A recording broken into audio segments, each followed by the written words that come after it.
નમસ્કાર દર્શક મિત્રો, નેક્સસ ન્યૂઝમાં આપનું સ્વાગત છે। આપણા ગુજરાતીમાં કહેવત છે કે પાપ આજે નહીં તો કાલે છાપરે ચડીને પોકારે।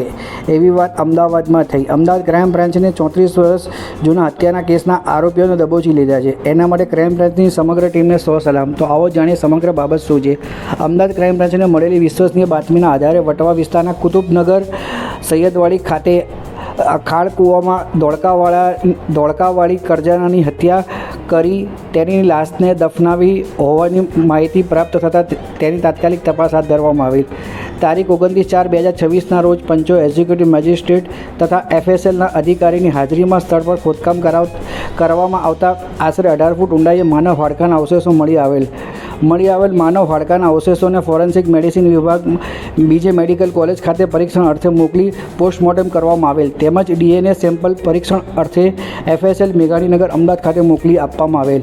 FSL અહેવાલ મુજબ મળેલ DNA પ્રોફાઇલ મરણ અર્જનાર ફરજાના ડોસુભાઈ રાધનપુરી સાથે સમાનતા ધરાવતા હોવાનું વૈજ્ઞાનિક રીતે નિશ્ચિત થયેલ છે।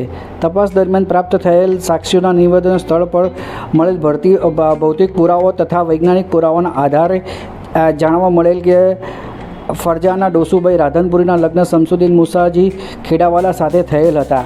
લગ્ન જીવન દરમિયાન ફરજાના તેના સ્વચ્છંદી સ્વભાવ તેમજ દેહ વેપાર પ્રવૃત્તિ ચાલુ રાખતા બંને વચ્ચે અવારનવાર મતભેદ અને વિવાદોને પગલે આરોપી શમસુદ્દીનને મનદુખ થતાં તેના તથા તેના મોટાભાઈ ઇકબાલ ખેડાવાલા, અબ્દુલ કરીમ અને સાલિયા બીબી એમ તમામે ભેગા મળી પૂર્વ નિયોજિત કાવતરું રચી ફરજાનાની હત્યા કરી તેની લાશને વટવા વિસ્તારમાં કુતુબનગર સૈયદવાડી ખાતે ખાડ કૂવામાં ફેંકી દાટી દઈ પુરાવાને નાશ કરી મહત્ત્વનો ખુલાસો થયેલ છે।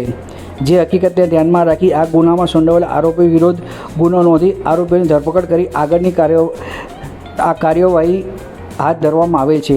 પકડાયેલ આરોપી શમસુદ્દીન, ઉંમર વર્ષ 61, રહેઠાણ જમાલપુર, અમદાવાદ। બીજા આરોપી ઇકબાલ, ઉંમર વર્ષ 63, રહેઠાણ સાલમ, દાણી લીમડા અને આરોપી છે અબ્દુલ કરીમ યાકુબજી જાવરાવાલા। બીજા આરોપી છે સાલિયા બીબી સામુદ ખાન પઠાણ।